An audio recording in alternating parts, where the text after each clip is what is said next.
Hola, it is the three amigos. There's three of us this week. So you know it's going to be fun if it's only the three of us. We're in it to win We've trimmed the fat. it. Wow. Wow, wow, wow. And we're off to the races. Hmm. So anyhow, um, Athletics LLC here, back in some action, getting in there. So, Governor, how are you tonight? I'm good. I am I feel like we're living in a simulation. I'm getting closer to the Matrix as we go. Um, what we just witnessed Elon Musk do on Sunday.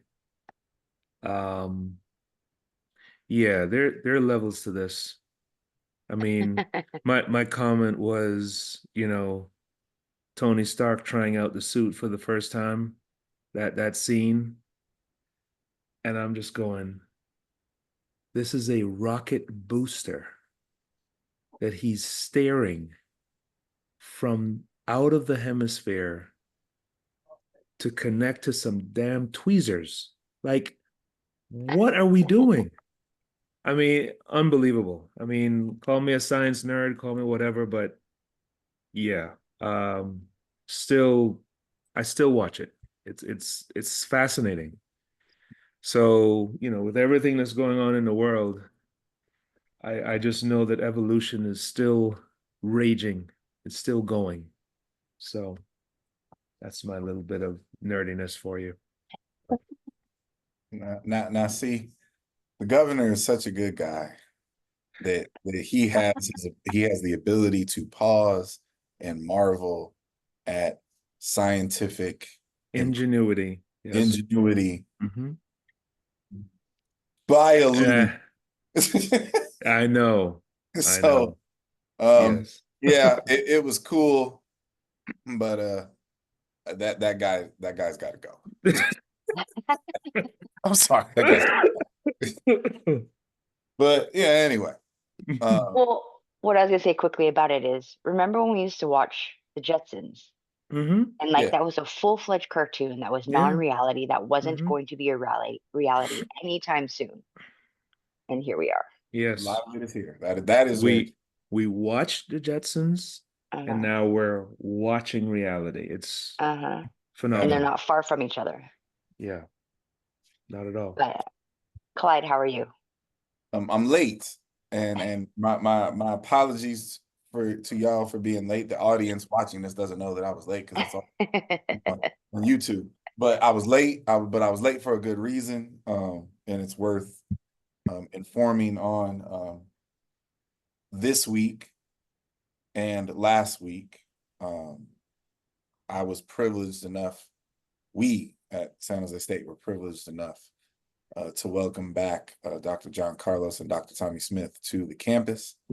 And they have not been here in an incredibly long time. And it was an amazing opportunity for our young people to meet and greet the legends who they hear about constantly, the images that we promote and wear on a lot of our branding. It was just dope that they came back. And so I am late today because I was coming from the dinner with Dr. Tommy Smith, and it's a pretty cool last 2 weeks around here to have that going on. So yeah, That's I'm cool. mad. I was late. Speaking of honors, we would be remiss if we didn't Mm. acknowledge that our partner in crime, Sir Lucius, aka Mike Holloway, was inducted into the Florida Sports Hall of Fame. It's class of 2024. Um, Crazy. That's so awesome. Congratulations to him. Well Well deserved. deserved. Well Yep. deserved. And of course, he's got a floss, and send us a picture with him and Tracy McGrady. You No know, big deal. no big deal, As he does. as he does. His Yes. realities are everyone else's dreams. Yeah. So shout out to Sir Lucius. Seriously. That's cool. That's awesome that he's getting recognized. And on such a platform that it's not just narrowed down to what he's doing collegiately or even just in the track and field world. So that's awesome. We're turning more heads and opening more eyes to the sport that we love. So in regards to the sport that we love, the 2025 season is closer and closer. That picture's getting bigger and bigger in the horizon. So with that being said, what do we feel are the top three storylines as the new season approaches? So how are we going to cut this up? Are we going to go one at a time Yeah. storylines? Okay. Yeah, let's just go one at a time. That way we don't ramble over each other. Who do you want to go first? I'll throw one out there that I think is clean and I think pretty obvious. No matter what storyline you are a fan of or athletes you may root for, I actually think the biggest storyline of next season is the changes to the calendar. Mm-hmm. I think that is the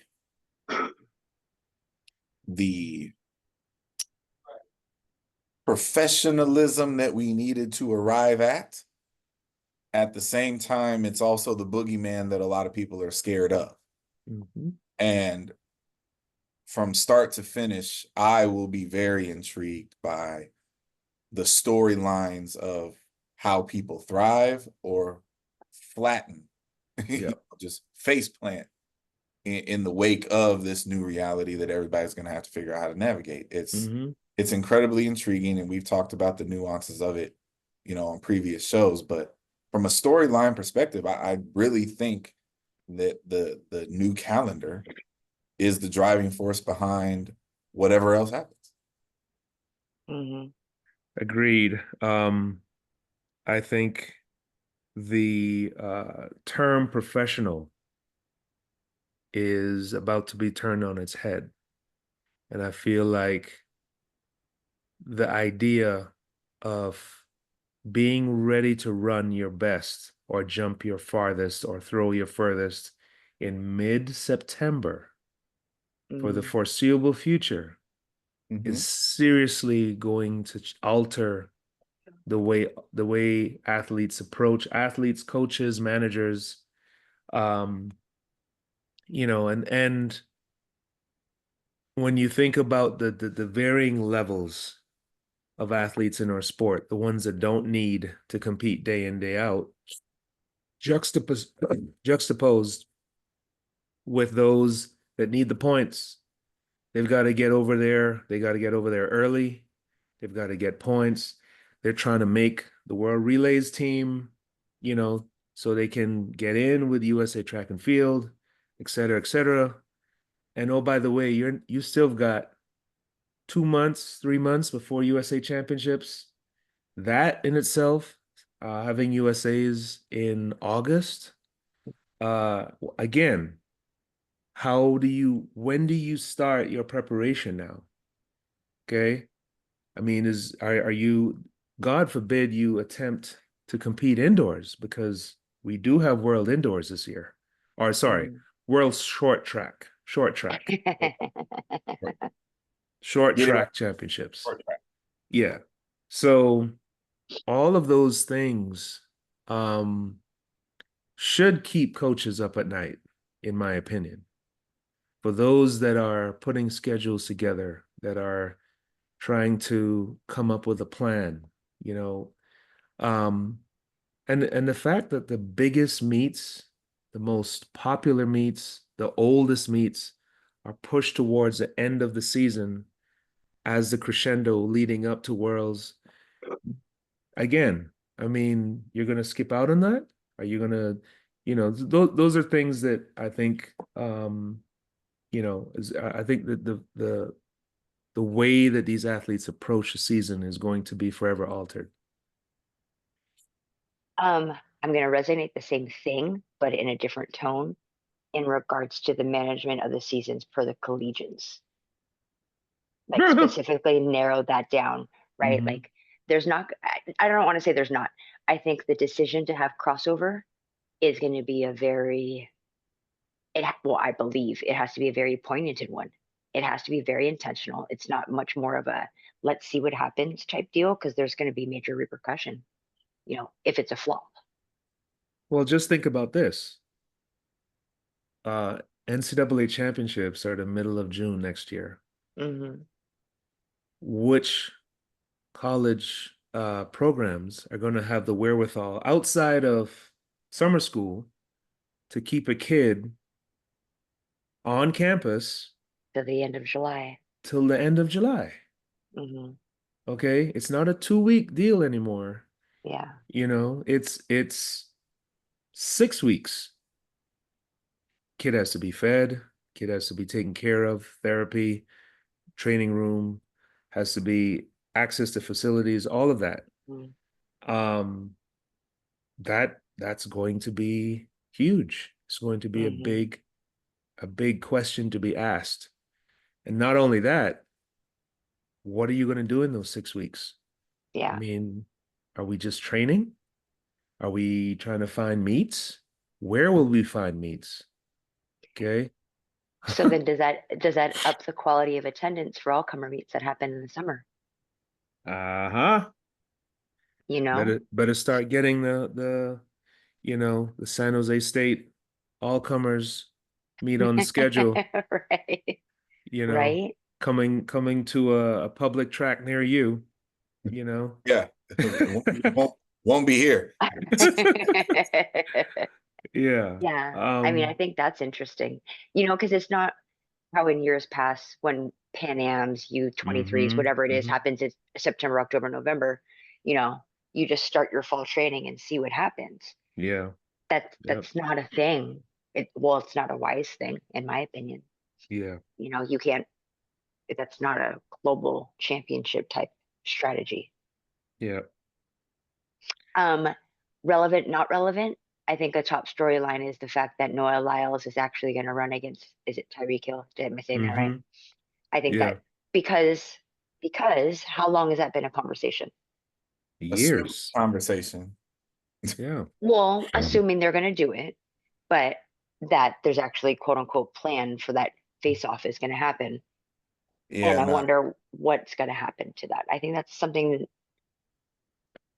money grab. And I think that's something that will it's bring a money interest one grab. way or It's a money another. grab for Noah. It's not important anywhere else. Like I Yeah. understand that it will have intrigue, but that's a gimmick clown show of which only those two human beings ultimately are going to benefit from. It's not a race. There's no race that exists that Tyreek can beat people hmm much slower than Noah in. So like that's like a like put it on stream or something like that. It's just there's nothing substantive about that, but Yeah. people will watch. Absolutely. Eyes on the sport. Um, let's see. You need a second one. I mean, honestly, and this will just be right when things do not go as planned, then people quickly start to salivate over the next opportunity. Now, in some examples, you can make those things up, but in a lot of cases, you actually can't. And the rematches, if you will, that people like to talk about, don't carry as much weight. However, a storyline that will absolutely be one of the biggest in the 2025 season still remains whatever the world championship result will be with the women's 100-meter dash, because Juju is now the reigning crowned queen of the 100 meters because she is the Olympic champion. And for 20 different reasons and excuses that people want to make, at the end of the day, Miss Richardson will still be defending her world championship crown. hmm So, and some of the Jamaicans will be back and some of them won't. So the women's 100 remains one of the more intriguing storylines in the sport. Whether or not it ends up being an intriguing race is neither here nor there. But from a hmm storyline perspective, it's one of the best storylines. It's one of the juiciest storylines, and it's one that people are most passionate about.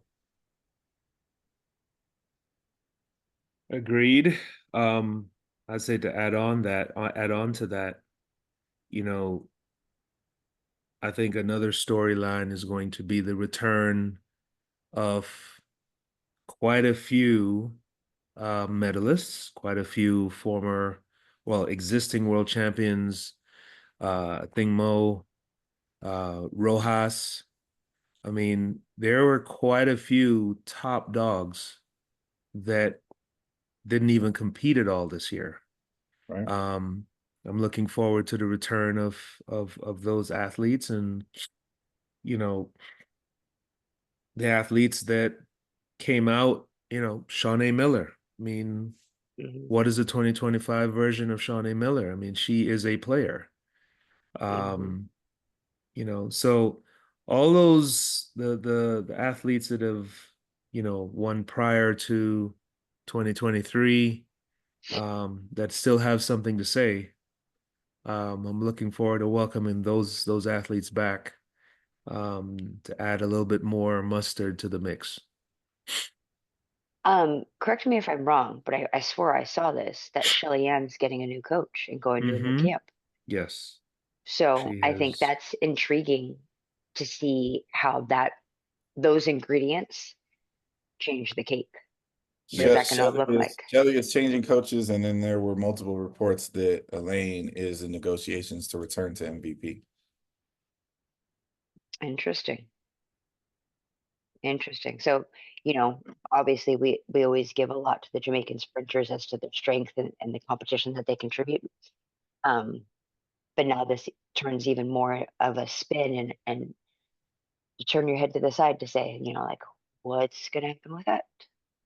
And how does that trickle down affect that group, that competition group of Sure. females? So that was two. What's your second one? Mine was Shelly Ann. Oh, you're okay. So Yeah, you happen. Yeah. I think you're in my mind right now because you're like literally leading me into mine. Okay, fair enough. Um, KST, do you want to give your third first? Uh, we have entered the age of multiple track leagues. You guys are in my brain. That is exactly where I was going. The the American Track League, as far as I know, isn't going anywhere. Right. We have the Grand Slam Track League. We have the Diamond League. And who knows what, Mr. Ohanian has in store. Whether he expands, the female Yeah. celebration at the end of the year. Um, Obviously, there's already been a bit of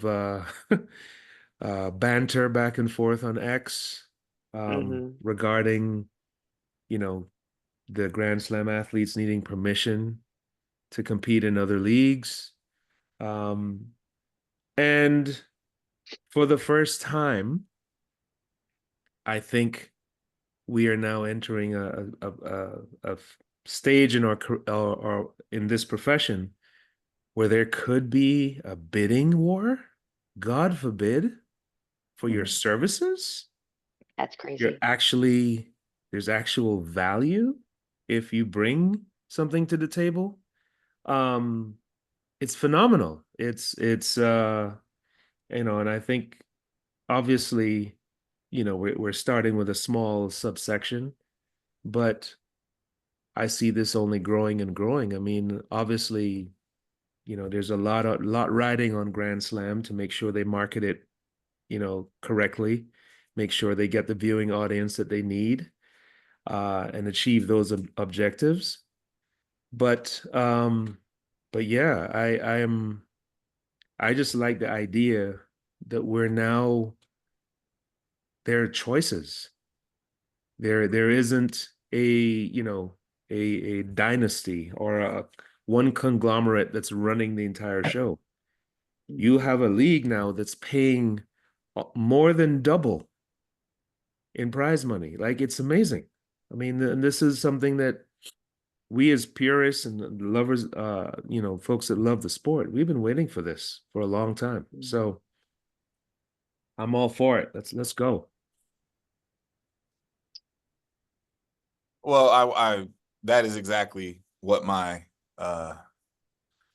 third big storyline was going to be is will the new leagues, if you will, more specifically, will Grand Slam track deliver Yeah.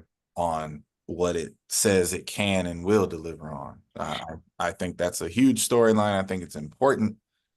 And ironically, if I'm not mistaken, I think that leads into our next topic. So I won't say any. Yeah. Well, I was going to say, let's just go. We get We're into that. there. Yeah. So what specifically is the question then, Chewy? So the question is, with Grand Slam track here, with things moving, balls rolling, wheels are spinning, all seemingly in the same direction, what do we, I don't want to say what is the strength, but what is the traction? What is the contribution to track and field? What is it a contribution to track and field? Well, okay. I'll say this. If you know me well, I don't think that people would generally can describe me as optimistic in general, nor specifically pessimistic. Mhm. Petty, yes, but I'm much more of a yeah, but I got to see it kind of person, right? I think the announcement and rollout and idea of GSP or GST, GST is in theory a good idea. I'm here for it and I root for it. As more detail, when we first talked about it, you will remember my overall attitude was I need more details. Mm-hmm. As the details have started to formulate, I would be lying if I said that some of these details don't worry me. And there's two main ones, but they kind of both fit in the same box. Remember the baseline premise of Grand Slam track is we want to do this thing that is good for the sport to help grow the sport. Now, I find it interesting I find it interesting in what ultimately would be contradictory. If it is actually a fact that the people who sign on to Grand Slam track would then be barred from running in events like Athlos.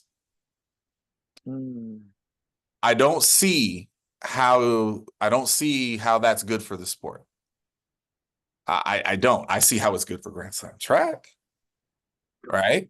I get that, but I don't see how locking athletes out of other things that are good for the sport ultimately helps the sport. I also don't know if it's wise for athletes to put their names on a dotted line and lock themselves into a 2-year deal for a thing that doesn't exist yet. Because if year one's a disaster, I'm out, right? So it's a risk. Now the names that they have signed are obviously wildly impressive, and I like the formatting and what the athletes are going to be expected to do. Obviously, we're all still waiting on the locations and specific dates, but I want it to go well, and I want it to be a net positive thing. But notice they aren't out there talking about the GST athletes will be banned from running in the Diamond League.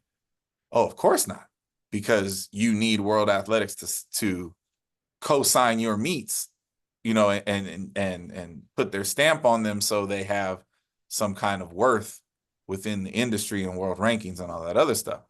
But locking your athletes out of the other American products feels a little I don't know the word. Feels a little messy. Feels a little I don't know. So I'm intrigued to see what happens, I guess you could say. Yeah, so the list is, as you said, very impressive. I It's have got, extensive. yeah. So you go down the list, you're talking about Sid, Kerr, Hawker, Nagoose, Curley, Bednarek, Jefferson, Russell, Samba Mayela, Camacho Quinn, Dos Santos, Samukonga, Ducos, Hudson Smith, Hall, Hiltz, Fisher, and Quemoy so far. And all of those athletes have done some really good things in the sport of track and field. And I can kind of see where they're going in terms of the head-to-head aspect. And there are quite a few personalities in this group as well. So, let's just start with the fact that you have Kerr, Hawker, and Nagoose. Oh my gosh. They Yeah, So race every time. And yeah, and that's the contracted people. That's not the yeah, challengers. yeah. The challengers are going to be different. that's You right. know, Hudson Smith, Hall, Stamukanga, like he So went straight for the jugular as far as the Olympic final, you know. So it's going to be right off the bat, you're going to have some very intriguing storylines, and I'm curious to see a lot of these athletes. A lot of us don't know in terms of their where they train, what their story is.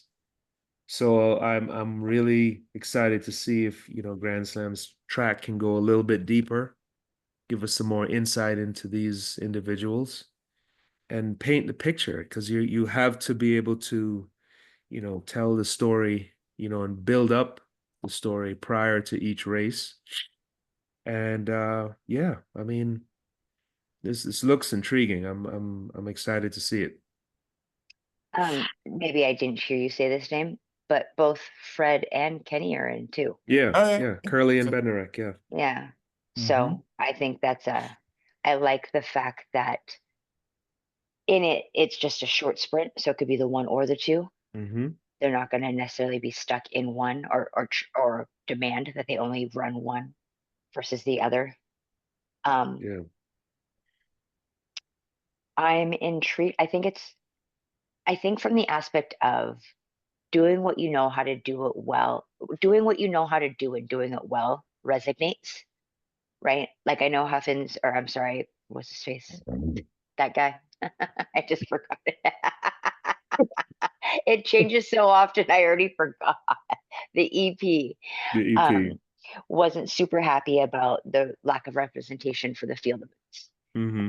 But if you don't know how to navigate that water, and per se, Michael Johnson does not know how to navigate that water. So he's going to do what he's going to do best at its best, his best. And maybe then there's a spinoff, right? Because there's low key a spinoff already with the throws group. Let that grow, right? Sow the seed and see how it flourishes. Um, so I'm excited to see and hope and pray that it has traction, Yeah. The right? thing that I'm curious about is what's to stop World Athletics from contracting athletes in the future to Yeah, keep them league. in their league. So as you were It, saying that, it's appearance fees is down to each track meet, right? Each meet promoter meet director, yeah, negotiates with the agents and that sort of thing. But has World Athletics thought about, well, we're the PGA. Liv is trying to encroach on our territory. Maybe we need to up the ante a bit. That is something that we I don't know if it'll come out, but you can't tell me that they're willing to sit there and risk their superstars, you know, competing elsewhere. Well, you know what? I think the live thing is a really good example, but as of this moment, GST is only 4 events. Mm-hmm. So it's not big enough to actually threaten the Diamond League yet. And in the Live Golf example, I remember laughing about that whole ordeal from start to finish because the PGA was so arrogant about it. Mm-hmm. Both from the, what are you talking about? We're the adults in the room. Yeah. And the, oh, but that thing's backed by the Saudis. People won't want to be affiliated with it. Okay. A check is a check, and they prove that tenfold. So the PGA Generational wealth. right. So the PGA got embarrassed on the front end because they underestimated money and its effect on people's decision-making processes. And then they ultimately got mad about it and tried to throw a tantrum about it, only to at the end of the day merge. Yes. Because they knew that they had to. Yep. So when I say I root for Grand Slam track, I root for Athlos. We have always rooted for ATL. Root for these things because we know if they catch the right fire and the right attention, it will force a better reality for all of the athletes. Right. I just don't know if these versions, and more specifically the current build of Grand Slam track, is big enough to threaten the status quo at the moment. Yeah. Right. The way the structure is built, if you want a ticket to World Championships, you still got to go deal with the World Athletics folks. That's right. Yep. If you want your world rankings, you're going to have to deal with the World Athletics folks. And hell, Grand Slam track needs them to, again, co-sign their meet. Ratify the meet. Otherwise, you're just running, as college football likes to run, exhibition money grabs. Yes. Right. And so it's a different issue when the check might be right, but ultimately we're risking injury and our season for a check. Yeah. You know what I mean? So I hope it all goes well. I really do. But like I said, there's some things in there that I'm just like, I'm really skeptical about how it plays. And so we just got to kind of see. Yep. Wait and see. But like we said about Athlos and all these other ones that are coming up, if we want to see them succeed, we also have to support. And that's not just talking about it, but that's attending if you're able to, that's actually watching if you're able to, letting people know, as lame as it is, I get those random Facebook memories or whatever memories. And I'm like, NCAA's is on ESPN too. Everybody go watch it. Like that's still a thing. That's our commercial, So hands up, who's going to sign up with Flow Track next year? Of course. What's crazy? I think I have a reoccurring subscription that I don't even realize that I have. It's so bad. Basically. We'll talk after the show. Yeah. What is that? Rocket Money? Where's Rocket Money helping my subscriptions? Listen, I don't even have, like, I understand the whole idea. My problem with the paywall is my problem with anything else. My problem with the paywall is the athletes don't get a cut. Yeah. Right? But the idea that you have to pay to watch, like, you got to pay to watch everything else. Right. Yeah. If you want to see all the NFL games, you got to pay for Sunday ticket. Like, you know what I mean? Like, I don't understand. You got to pay for the Big Ten network. You got to pay for everything else. So it's only our sport that likes to complain about that complexity. It's only our sport that is just insulted by the idea that you got to pay $10 to get into a track meet. Like, really? Yeah. You know what I mean? Our sport complained. World Championships come to Eugene. Oh my God, the tickets are $200. Y'all pay $2,200 to get a Super Bowl ticket. So what's the problem? Yeah. Like, I don't understand the people that are whining about the paywall. I really don't. I wish the athletes got a cut, but that's a whole nother thing. That's a collective bargaining issue. So unionize. But with that being said, it's our own selves that I'll get off a soapbox in 2 seconds. It's our own selves cutting ourselves off because we don't want to. We as a general body of track and field won't do it for the most part. and expect everything free. So that's including the phone calls and the clinics and everything. Why should we pay for it? Because we belittle our own sport, saying we're just running or we're just jumping and doing those things. And instead of investing into the sport and expecting a return, we don't expect. I mean, we don't invest and then expect. So, I know I'm preaching to the choir for the 3 tiles on here, but that's what it is. Like, you've got to buy into what you're doing. So there's longevity in investments. I just told the 12-year-old tonight about you need to work on your sales pitch for popcorn selling, because you're not going to get that winter coat for your soccer team if that's your pitch. You got to invest into it yourself. So anyways, no, definitely. And hopefully, beyond the big heads that have taken the venture and taken the leap of faith to put together these leagues and to hopefully have enough backing to keep them sustainable, others can find power in that, and they can find equal funding, and maybe not equal funding, similar funding for other event groups, whatever it might be. Crazy. So in my head, I mean, you guys did it with golf.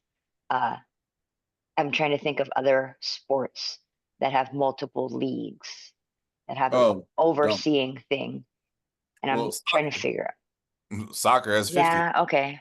Yeah. But yeah, it's not really a comparable, so don't go down that rabbit hole with yourself. Well, not comparable per se, but like, what are the key things? What are the strengths that we can extract from those entities and make sure they're implemented?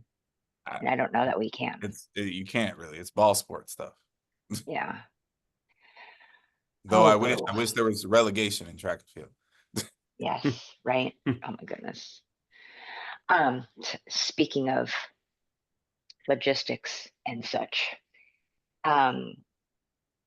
if you aren't hearing these conversations, I'm not sure what seat you're sitting in, because I would love to not hear this for at least an hour. But nonetheless, the seats that we sit in, this is conversation minute after minute.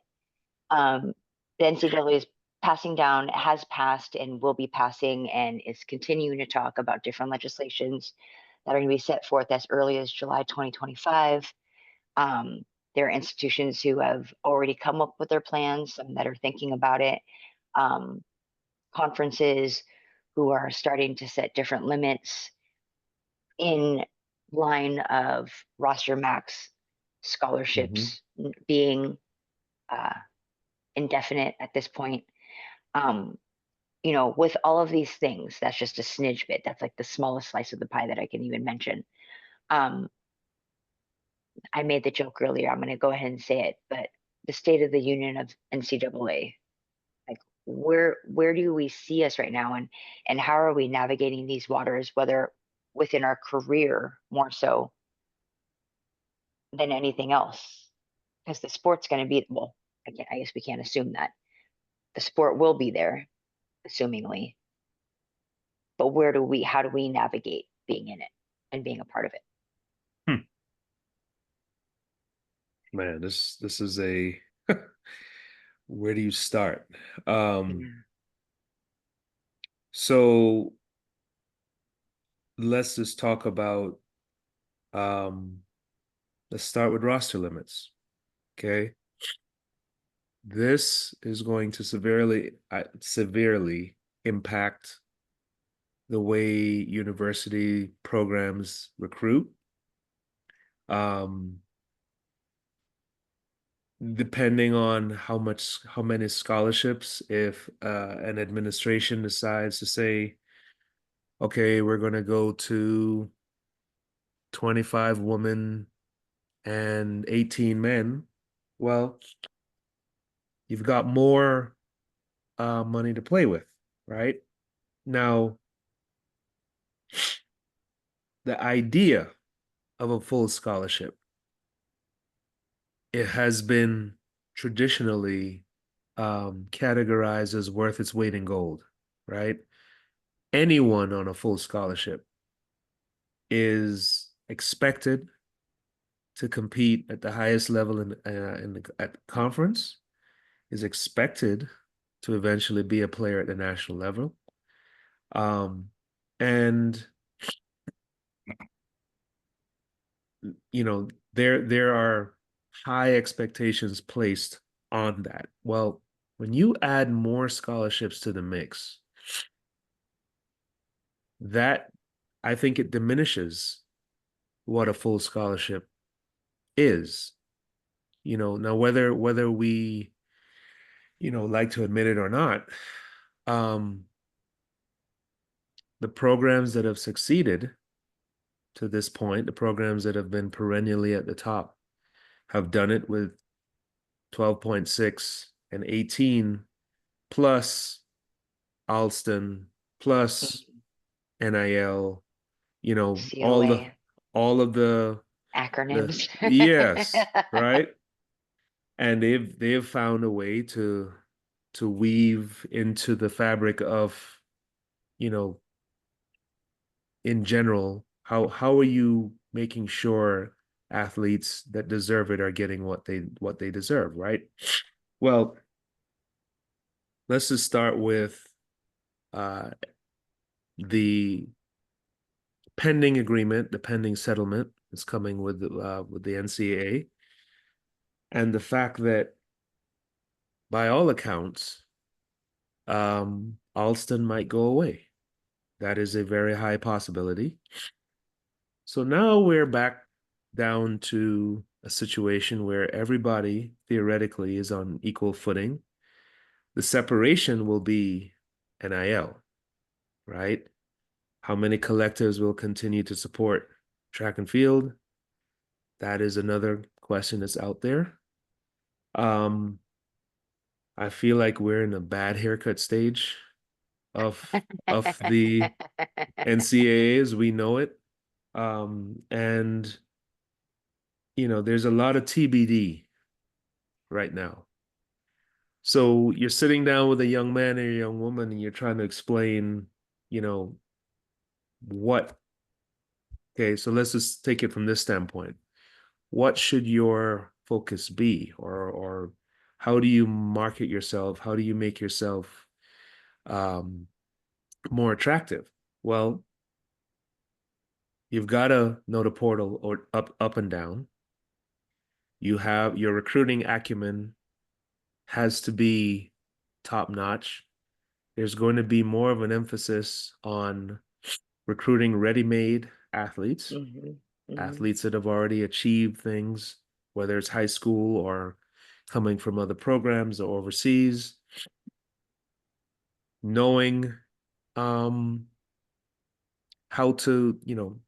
do you convince an athlete that they're marketable? Okay.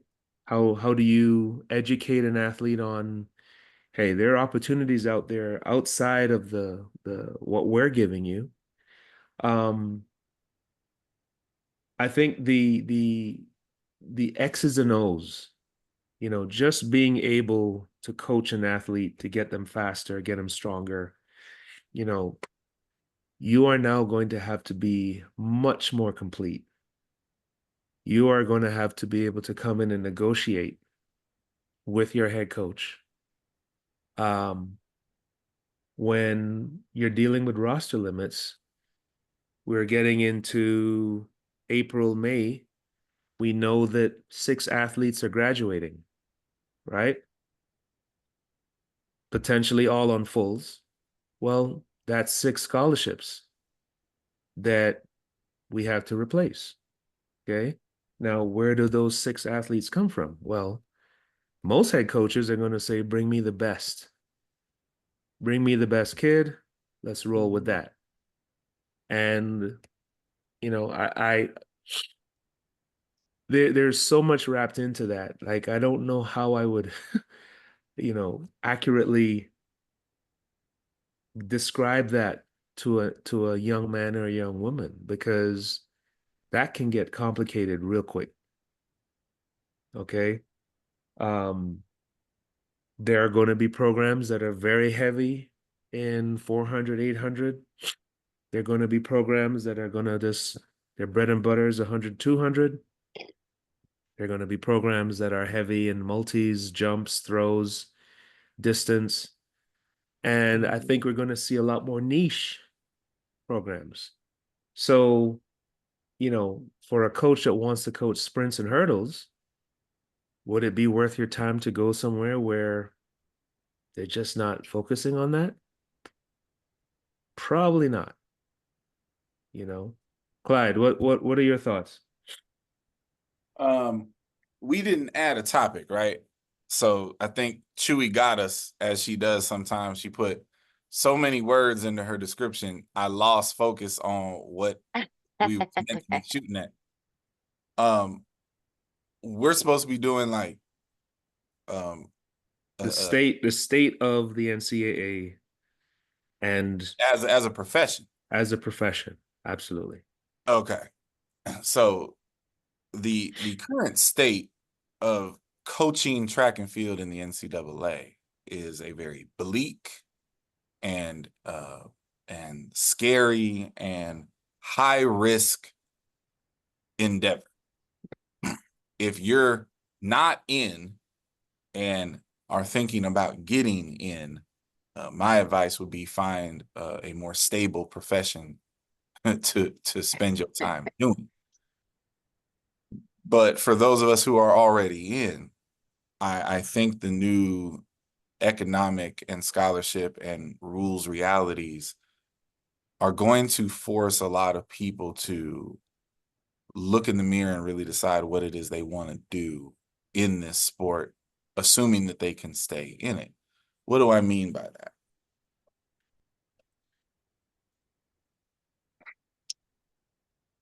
There has always been, the way I would describe it, like 3 levels of kind of people in the profession, right? There's a very, very, very small majority of coaches who are elite at what they do, care about being elite at what they do, and build and work within their programs to attempt to produce elite results. The vast majority of the people in our profession are trying to stay employed by whatever means necessary. Oh boy. And then you have that subsection of people kind of in between those two realities where you may want and have the appetite and seeking the knowledge to become elite, but maybe where you work isn't inducive or presenting you an opportunity to grow that way. So then by default, you're just trying to stay employed until you can move on to the next thing, right?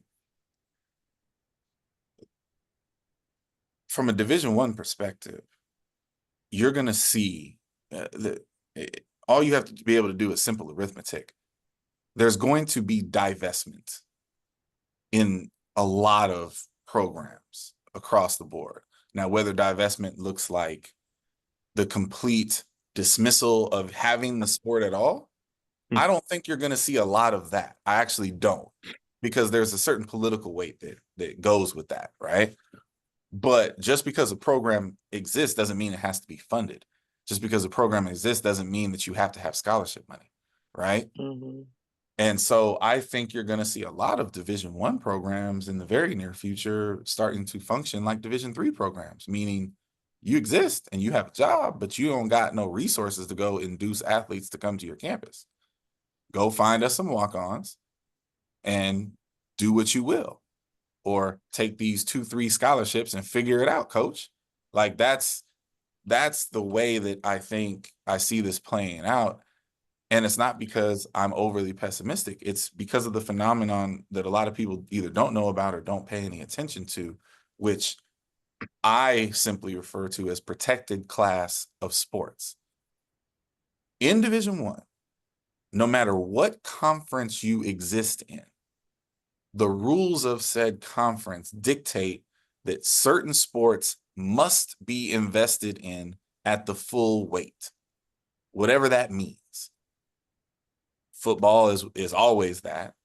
Men's and women's basketball is always that. And then after that, it gets a little interesting. Some conferences, women's soccer is a protected class. Some conferences, women's volleyball is a protected class sport, right?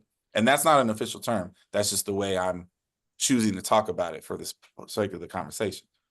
There's not one conference in Division I where track and field is a mandated, protected sport, where If you want to do track and field in this conference, you will invest in it fully. The members of the institution. That doesn't exist in our sport. And so since it doesn't, but it does in many other sports, when all sports floor of scholarship possibility got raised, what that means is that there's actual dollars that now must be spent in those protected class. Where's the money coming from? The NCAA isn't giving anybody no extra money. So either your school's going to go out and get better at fundraising, or they're going to move one pot of money from over here and they're going to put it over there because they have to. And that means divestment in the sports that are not protected class. And that is us. You're already seeing it. Small schools that you wouldn't necessarily be shocked about have reduced their scholarship dollars. Big brand name schools, famous brand name schools have had their scholarship budgets cut, men and women, okay? And so since divestment is the short-term solution, as a coach, you're going to have to figure out what are your priorities of working in this game, and are they important enough to you to continue to do so under what measure? I mean, I'm still relatively young in this game. I'm a head coach in this sport. I'm 43 years old. There's not a lot of us. I'm definitely in the bottom 5% of age in that space, right? But my priorities change because my family dynamic changes. Right? 3 years ago, that version of me would be like, to hell with that. I just want to make sure my kids run fast and do what I do. And now I got responsibility. So I'm like, hey, I need to keep this job. Right? Still want my team to run fast. Still want to compete at the highest level. Still want to build elite athletes and produce elite things, but not as much as I want to feed my son. So, as your priorities change, as your focus changes, you got to figure out how to navigate this new space and make yourself of value in your roles. And the sad reality is people running fast is going to be harder to do because it's going to get harder. It's going to be harder to get talented people on your campus if you're not in the super small bubble of the truly elite setups. So, that's where my state of the profession is. It's a little sad. It's a little depressing. And the future is unknown, and uncertainty breeds a little bit of panic. Fear, yeah. From time to time, a lot of fear. So yeah, that's where I'm at with it. So to your point, and I'm gonna add a little bit of sunshine to the gloom and doom. I feel like whatever's coming around the corner, we as coaches, the ones that we're already in it, I think we have the ability to maneuver with it. I think we have the ability to adjust. I think it's the folks that are coming in to the profession that are going to find a completely, let's just say they competed in the NCAA and want to get involved. The NCAA is going to change in a very, very major way. And it's going to be a hard thing to explain to a young man or a young woman what the landscape is going to be, because we don't know. We really don't know what the landscape will be. Right now, there's just a lot of hot air. There's a lot of, speculation. There's a lot of, guessing games going on, Educated guesses. Exactly. And even from the standpoint of recruiting right now, what are you telling a kid? I mean, and I don't think it matters what program you're in. Seriously, what are you telling a kid that's coming into revenue sharing NCAA in the fall of 2025? What can you tell that kid? you know? Faster. Well, and so, obviously we're all having variations of this conversation, of said conversation that you're talking about, right? And, me being way too honest a lot of the time, I'm telling them, like, these are the slots that I have. Mhm. As a team, we have X amount of slots available. I would love for you to occupy one of those slots. Mhm. And I need you to know at this very moment, what I can guarantee you is that it has value, but that's all I can tell you. They're like, Yeah. okay, and we have inklings, of course, right? But then at the same time, it's like, at the same time, you need them to realize how valuable that spot actually is, Oh yeah. because they're a commodity now. Mhm. Because Yeah. as I see these internet questions going out by these coaches and these talking heads on Twitter and whatnot, saying, what does this mean to you? That's not a question, because it's an ever rotating, ever shaping, like reshaping answer, because it doesn't matter what our administration told us last week. Mhm. Right. Because if No. somebody says something this week, then guess what? It's already going down. Yeah. Literally. Yeah. Yeah. So like, as I've said, as we're getting our track redone, I stopped thinking about it, and I'm just going to keep moving forward every day until one day the track's done and I'm like, yes, let's go back. You know, I'm recruiting very strategically at this point, to answer the Mhm. question, very poignantly. Like, I'm not entertaining anything that is developmental. So to your point, right? Um, I feel, so what do you tell that young man and young woman? Explore D2, explore NAIA, explore Hmm. junior college, because I have a feeling, well, I don't think it's a feeling. I think D2 is about to become really, really good. I And feel, it's already started, right? Like, I would yeah. say top 10% of the D2. I mean, you go into their national championships, Hmm. and the top three, almost every event is competitive at our meet, at the Absolutely. D1 meet. And So NAIA is already there. I mean, there are programs that are feasting off of yeah, NAIA kids right now. yeah. I think that will continue, but I think the hierarchy uh, is not going to stop at bottom level D1. It's going to keep going below Yeah, that. the For bleed. certain. You And know, that's, I agree, but that's also the profession thing, right? Like, yeah. if you're trying to work in this game, Division II has always been a very Hmm. good place to work. Yes, absolutely. Hmm. It's better now, Yeah. Yeah. right? People like to throw shots at Division III, but I've always said, if you're successful at Division III, that means Hmm. by definition you're an elite recruiter. Right. Yes, You don't have any absolutely. scholarship money to deal with, No, Hmm. and no. you built a team that's good enough to win. Yeah. Oh, Hmm. you're good at recruiting. Yep. Hmm. So, NAIA has always been a kind of a respectfully a sideshow Hmm. team, but a talented one, right? Very.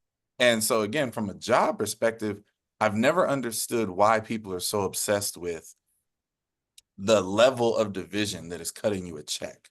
Hmm. A check is a check is a check. $100,000 in Division III spends the exact same way as $100,000 in Hmm. Division I does. Yeah. So if it's about your profession and your career development and your coaching path, you shouldn't concern yourself with a division or a conference or whatever. Now, of course, if you have an opportunity to get a seat at the biggest of tables where they Hmm. pay the best salaries, well, then yeah, you take that. Hmm. But to pretend that you have to do X, Y, Z to land there, that's been proven untrue 50 different ways. Right. Hmm. So you take the opportunities that are in front of you and you make the best of them. I think ultimately when you are dealing with so much systematic change, at the end of the day, for both coaches, athletes alike, it's an opportunity. Yeah. It's an opportunity to look at things differently, see things differently. And if you're if you have enough vision, if you have enough intelligence, if you have enough, navigational skill, you will figure out how to be successful in whatever model. And And furthermore, uh, you know, again, cutting this might not come off the right way, but right now we are seeing programs keeping their cards really close. There are going to be fewer and fewer hirings and firings for the time being. I feel like folks are literally in a waiting pattern. Like if we're having that conversation right now, it's probably not a good time, Yeah. for you to break into Division I track and field. And that's just the feeling and the sense I get. I mean, would you say it's the same with you guys? yeah, like I said, I wouldn't be trying to jump in. Right. No. It's too weird right now. It's Wait too and see. tumultuous. The Nice. water is too rocky. And it's, you guys are literally living in my head. I feel like I have a microphone on my brain because you guys are saying the things that I was trying to get to. But going into the profession part, and thinking about the NCAA part, there's no purpose. I understand the need, but there's no purpose to actually try to foresee some things because the trend isn't a trend anymore. Right. And so all of the landscape, though, looks similar. Springfield isn't Springfield anymore.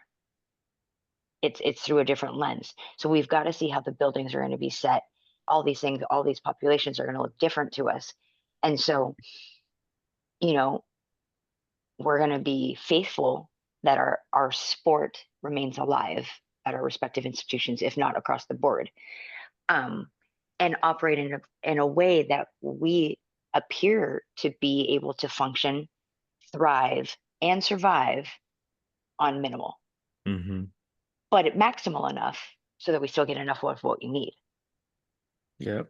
And then have the vision of how to be successful in a quote unquote unorthodox way, because before we've all been on teams where there are people on fulls that should not be on fulls. Exactly. Yep. So now you have to figure out how do you make that full cut 3 ways, but have that same caliber while maximizing your travel and the recruiting to get to replace those people, and have the foresight of who's graduating in the year coming, the year next after that, and the year next after that, to see how many spots you have. Yeah. No, my spreadsheet's very colorful right now, and it's got so many layers. Yep.